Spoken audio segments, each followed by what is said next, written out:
Tonight on Cronkite News, after a long delay, Adelita Grijalva finally joins the U.S. House. We'll break down the impact of her swearing in for Arizona. Plus, from stoplights to the fast lane, Waymo is going full speed ahead. The unexpected place you might spot one next. And why is Kevin Costner here in Arizona? His latest venture into the sport of wiffle ball. Good evening and welcome to Cronkite News. I'm Farrah Bojalen. I'm Aiden Blank. Thanks for joining us.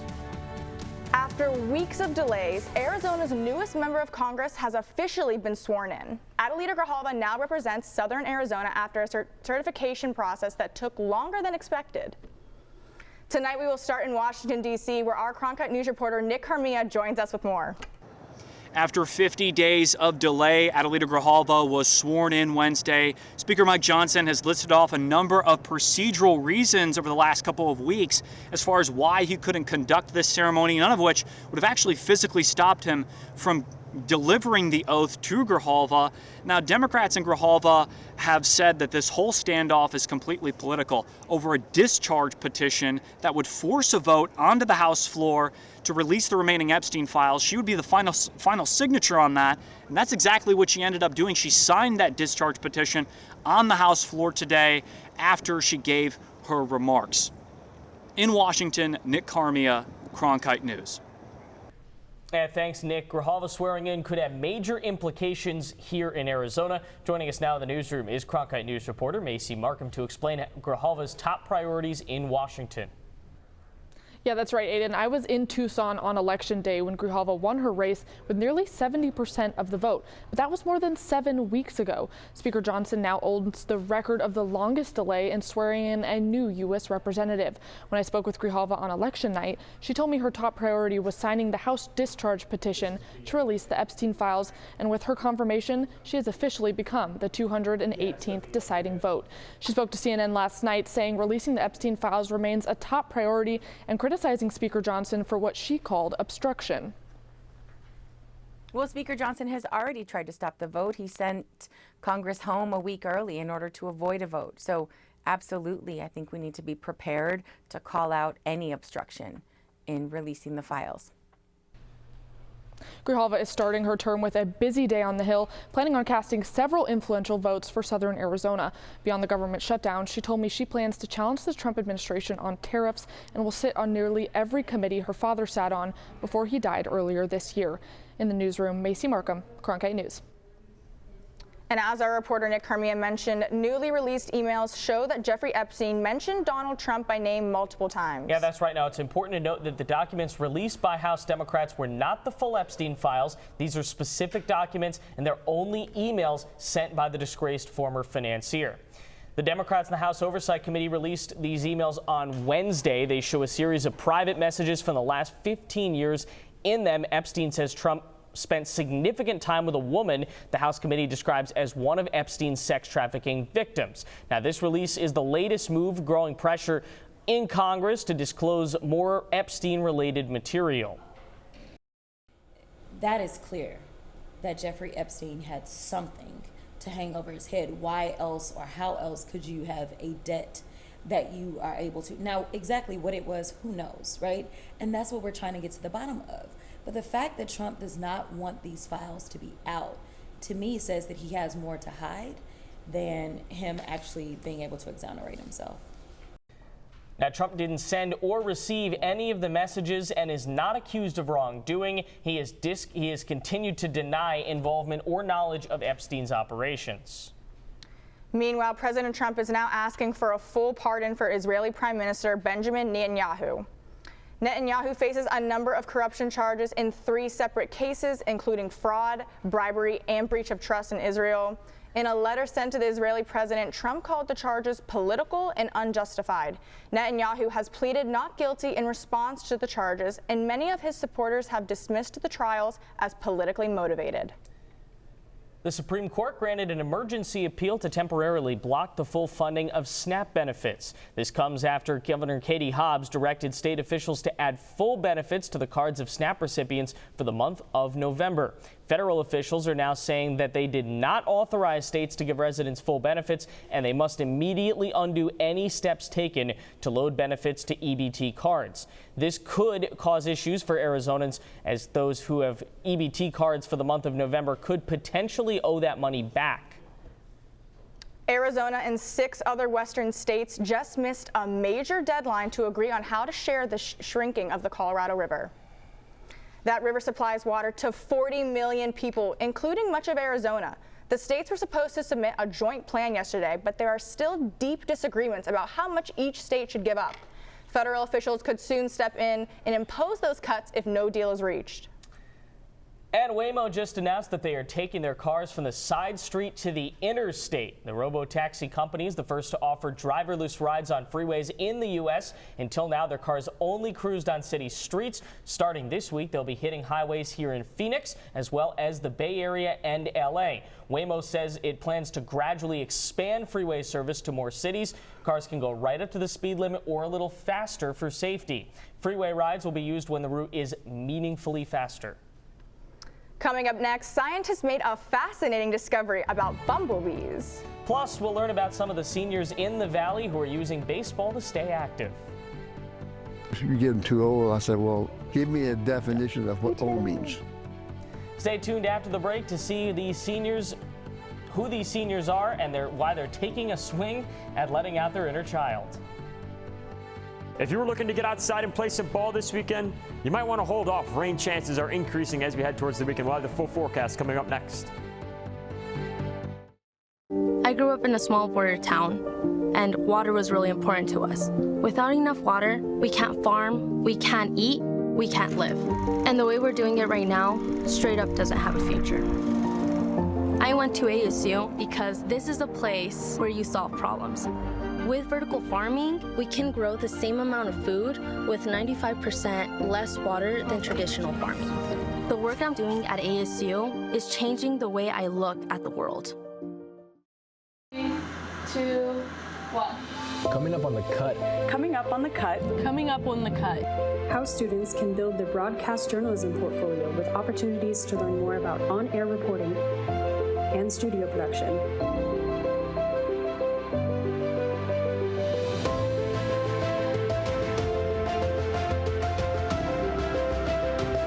Be sure to follow us on Instagram at @thecut_network and on X at @CutASU.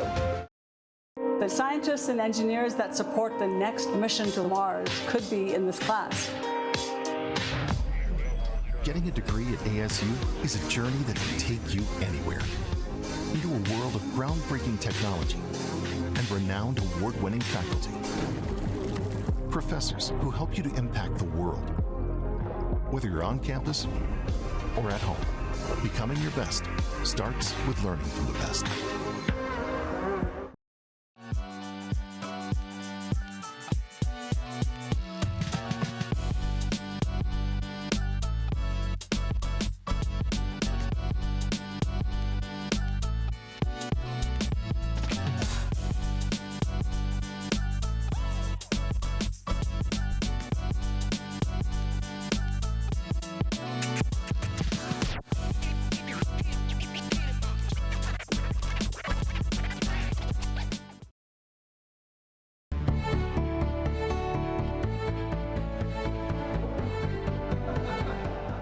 Welcome back from the break. President Trump is planning to allow new oil drilling off the California coast. This would be the first time in about 40 years that new drilling would be permitted in California waters.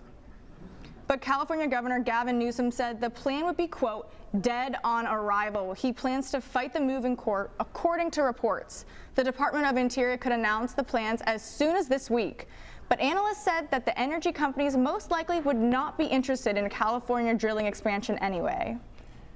And today is the last day that the penny will be minted. This comes months after President Donald Trump ordered penny production to end. Trump said each penny costs nearly 4 cents to create. Other coins, including the nickel, dime, and quarter, will remain in circulation. Even though the penny may seem obsolete to Americans, removing the penny could cause issues for some merchants, forcing them to bring prices either up or down. And apparently, bumblebees are able to process time, which is a first for insects. According to a new study released on Wednesday, bumblebees can apparently process how long a light flashes. The study took a look at how bees reacted differently to long versus short light flashes. The bees learned that flying to a short flash meant they would get something sweet. The bees were then able to do that again, even without getting food. Researchers say this proves they remembered timing, which is a first in insects. And the Mega Millions jackpot has increased after nobody matched all 6 numbers on Tuesday. The jackpot is now at almost $1 billion, but due to taxes, the take-home sum estimated to be around half that. The winner might not become a billionaire overnight, but still receives a large chunk of change. And that next drawing is on Friday. In case you were wondering, the odds of winning that jackpot, 1 in 290.5 million. If you're planning to go out and grab a lottery ticket this week, maybe leave your sunglasses at home. Yeah, that's right, Farrah. We can expect some cloud cover and even some rain. Edward Neiman joins us now from the Cronkite Weather Center with our forecast. That's right, Aiden. Clouds moving into the area tonight. They're going to linger around in the area throughout the weekend and even into early next week as temperatures will dip well below the average for this time of year next week. Here's a look at your evening planner here in the 7 o'clock hour. We're in the upper 70s. We'll cool all the way down to 72 degrees by 10 p.m. Winds light out of the east northeast at 4 miles an hour. Look at your high temperatures tomorrow right here in Phoenix, above average at 87 degrees. 84 degrees would be a higher temperature down in Tucson, and then as you work your way up north, Flagstaff 63 for your Thursday, and 67 is your high temperature up at the Grand Canyon. Here's a look at the big picture. We have a low pressure system moving its way in eastward from off the Pacific. Clouds are going to linger in around the area on Friday before scattered showers will start to pop up in the valley just after midnight on Saturday, and they'll stay scattered throughout the day on Saturday before becoming more widespread on Sunday, spanning all the way from the northern to southern portion of our state. Here's a look at the 8-day forecast. 87 degrees tomorrow, and then temperatures beginning to cool down. Cloud cover on Friday, 30% chance of rain, breezy conditions as well. And then on Saturday and Sunday, bigger chances for rain, 50% on Saturday. And then our biggest area of concern is on Sunday with an 80% chance of rainfall. Temperatures down into the 60s as we head towards the work week next week, well below that average of 78 for your high temperature for this time of year. That'll do it from the Cronkite Weather Center. Let's toss it back on up to the desk. Hey, thanks, Edward. We may be missing out on that famous Arizona sun for a while, but across Arizona, seniors have found a way to take advantage of that sunshine. That's right. Here in Phoenix, players from across the country have been taking part in the Men's Senior League Baseball World Series. Cronkite News reporter Charlie Vicario shows us how one team is playing for more than just runs. It's a line drive into the outfield. That's a drive. And the Vets are ready to steal second. It's the kind of play that puts more than numbers on a scoreboard. I haven't lost the passion for it. In the 2025 Men's Senior Baseball League World Series 75 and over division, age is just a number. I'll be 80 in January, but who cares?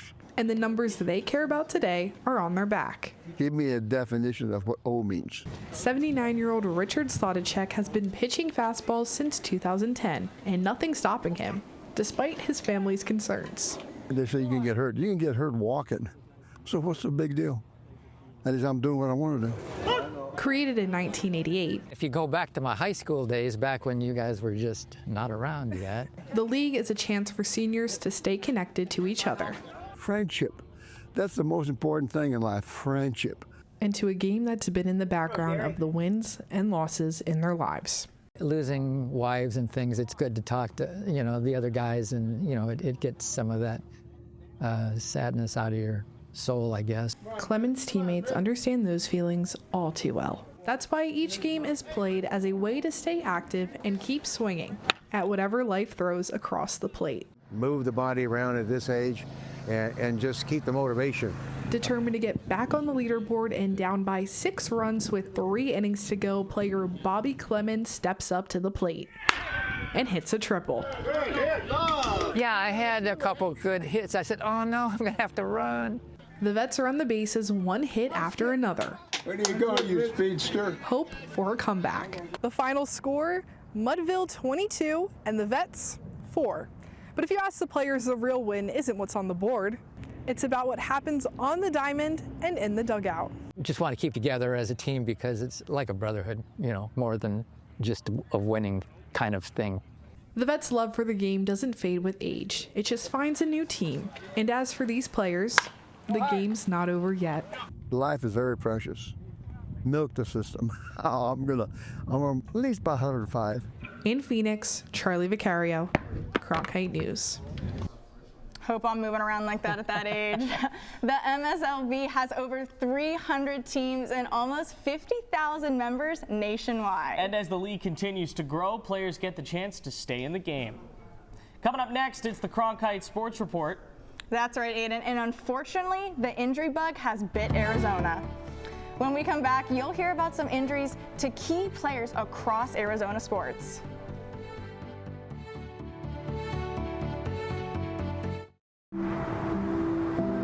As a teacher, you just want to reach people. You want to make a difference. You want to help them. I have an opportunity to do something I never imagined I would be able to do. Go out and build the best biology class the world has ever seen. When you go into Dreamscape Learn, you put on a set of goggles and you can go anywhere. You can be anyone and do anything. The thing about Arizona State University is they're always thinking about what's next. We can create virtual reality experiences so that you can learn by exploring in a virtual world the way that scientists explore in the real world. And kids can feel that. All these emotions are what help the brain encode information. When I see a student come out of VR, the look on their face is nothing like I've ever seen when I finish a lecture. They look so happy to be there. In that moment, you know that you've reached them. The scientists and engineers that support the next mission to Mars could be in this class. Getting a degree at ASU is a journey that can take you anywhere. Into a world of groundbreaking technology and renowned award-winning faculty. Professors who help you to impact the world. Whether you're on campus or at home, becoming your best starts with learning from the best.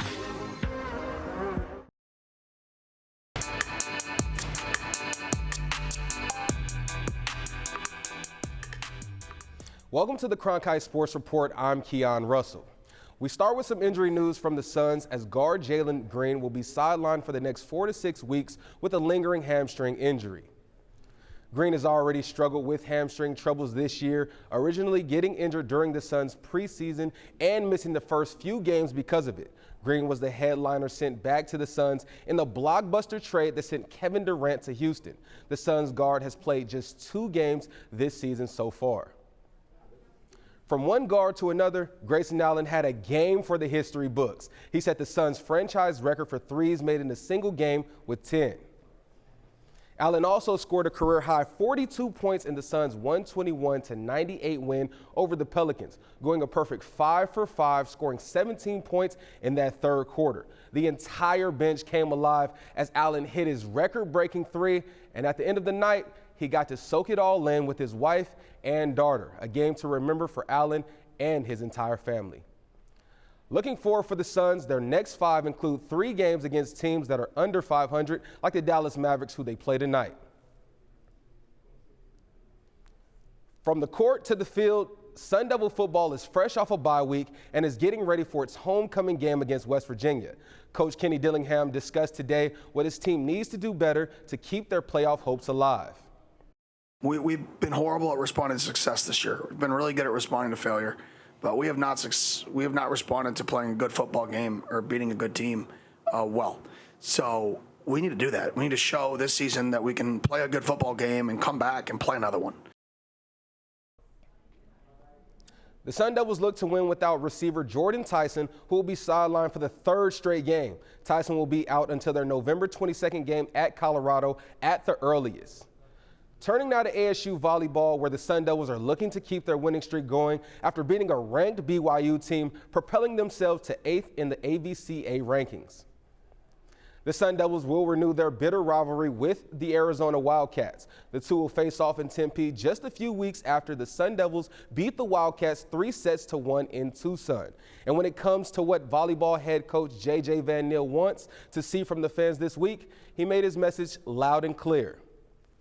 Get out there. We want to break our attendance record. We tried last year. We came up slightly short. We've continued to break attendance records since I've been in here, but we haven't broke that 5,000 mark, and I know we can do it. And it's a huge match.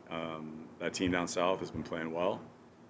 It's a big match for them. It's a big match for us, and they're going to be bussing students up. So, yeah, we got to get out there and show them that this is our home court. We own it. We own Arizona. Wiffle ball is a game many sports fans grew up playing as kids. Well, now there's a professional wiffle ball league co-run by famous celebrity owners that is making its annual stop in Arizona. Cronkite News reporter Kevin Costner has more on the recent Western Wiffle Ball Classic. If you build it, they will come. Those words have now taken on a new meaning for actor Kevin Costner, who is now a part owner of Big League Wiffle Ball. The league's inception began with Logan Rose, who found himself starting a wiffle ball tournament in his backyard during the COVID pandemic at age 13.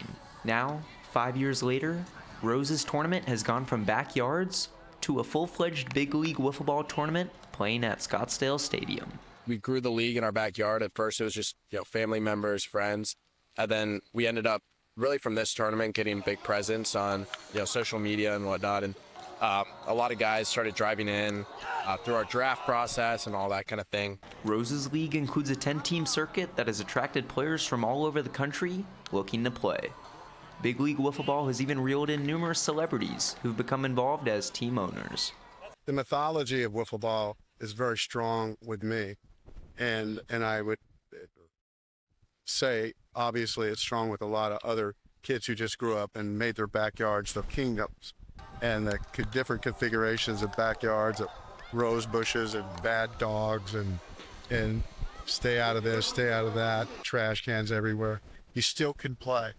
Costner wasn't just there as an owner, but rather a fan of the game many of us fell in love with as children. He even took a round of batting practice against players from his team, the Los Angeles Naturals. Crash Davis is here, the real life Crash Davis. He's our team owner. This is heaven on earth. I'm having a great weekend. I'm happy to be here. We love that he came out, man. Oh, yeah. It's lovely to see him out here. He's enjoying it. We had some, he took a little bit of batting practice, and that was a lot of fun. Fun seems to be the theme of an action-packed weekend filled with competitive tournament games, small business shops, a home run derby, and people of all ages enjoying the atmosphere. From games being played in Rose's backyard to tournaments all across the country, Big League Wiffle Ball is proof that the sky's the limit when you're swinging for the fences. In Scottsdale, Kavish Siddhartha, Cronkite News. The next stop on the league tour is the Windy City Wiffle Classic on November 16th, right there in Chicago. And news today from the Cardinals, star wide receiver Marvin Harrison Jr. underwent surgery to treat a case of appendicitis. He will be out this week against the San Francisco 49ers. Harrison's injury further depletes an already injury-ridden offense that saw wide receiver Zay Jones go down last week with a season-ending injury. That's it for tonight's Cronkite Sports Report. I'm Keon Russell. Thank you for joining us. Now back to Farrah and Aiden. Thanks, Keon. Coming up next, you may want to look up at the sky tonight. And for many of you, there will be quite the show. Yeah, the northern lights are lighting up states you never expect. Where and when you might catch one last glimpse tonight on Cronkite News.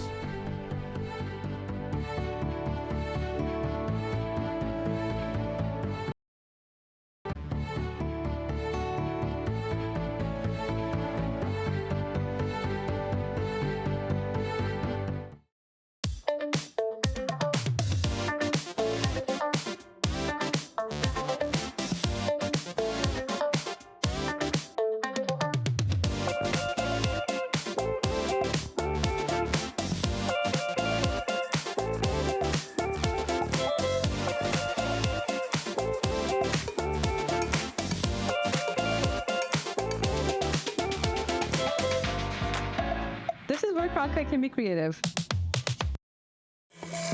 When I was younger, there were no engineers around me, so I had to become my own role model. At ASU, I wasn't just learning to be an engineer, I was actually engineering. And graduating, I already had real-world jobs lined up. Before ASU, my goal was to be a strong, confident woman.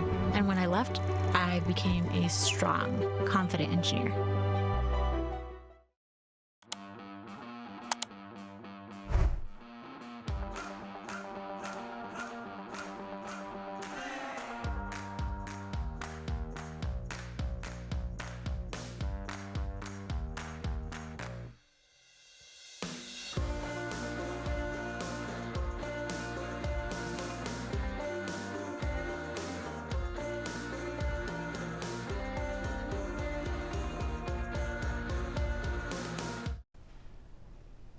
Pope Leo is revealing his favorite movies. Yeah, that's right, Farrah, and it's quite the lineup. He started his top picks ahead of a weekend meeting with Hollywood stars on the list. It's a Wonderful Life, The Sound of Music, Ordinary People, and Life is Beautiful. The Vatican said the Pope wants to use film to inspire conversations about humanity with movie makers. The northern lights were visible across the country last night. Yeah, that's right. The Aurora Borealis was spotted from states like Idaho and as far south as Florida and Alabama. Experts say the northern lights are a direct result of powerful bursts of energy from the sun, resulting in geomagnetic storms. This week saw especially strong storms. The lights aren't usually visible in the southern United States. The last of the Aurora Borealis lights are expected to be shown in the sky tonight. That's it for our edition of Cronkite News. I'm Farrah Bojalid. I'm Aiden Blank. Thanks for joining us. Get on over here, big dog.